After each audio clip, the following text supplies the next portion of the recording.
It is now my great honour to introduce the President of the United States of America, Joe Biden.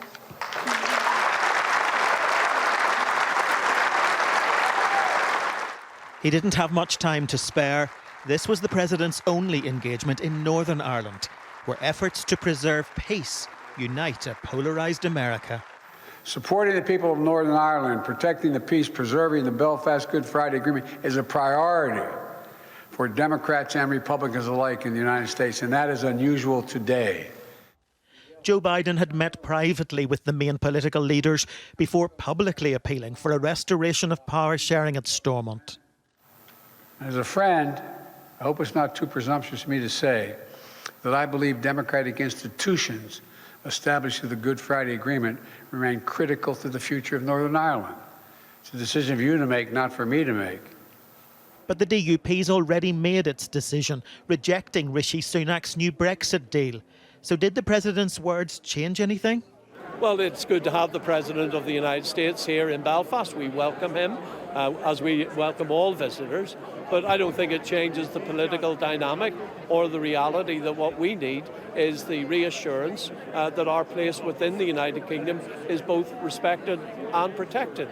Well, I mean, I very much welcome the fact that they've had such a strong commitment to our peace process over the last 25 years. And I asked him to stay the course with us and very much welcomed the fact that he has been very young people focused on this visit, that he has been talking about prosperity, opportunity for investment. So in the quick conversation, trying to get all those things in was my challenge, but I think I effectively did that. The Good Friday Agreement has enabled a generation to grow up in peace, including the former student who introduced him. I think today has just been a reminder of how far we've come in the last 25 years and how, of course, there is still work to do, but how resilient and capable our generation is to be able to make that peace happen in the coming 25 years. This speech could be summed up in one word: potential. The President urging Northern Ireland's political leaders not to miss the opportunity that exists for significant economic investment here, if there's a stable government. We're walking out this way. There was a brief bilateral with the Prime Minister, both leaders in Belfast marking 25 years since the historic compromise.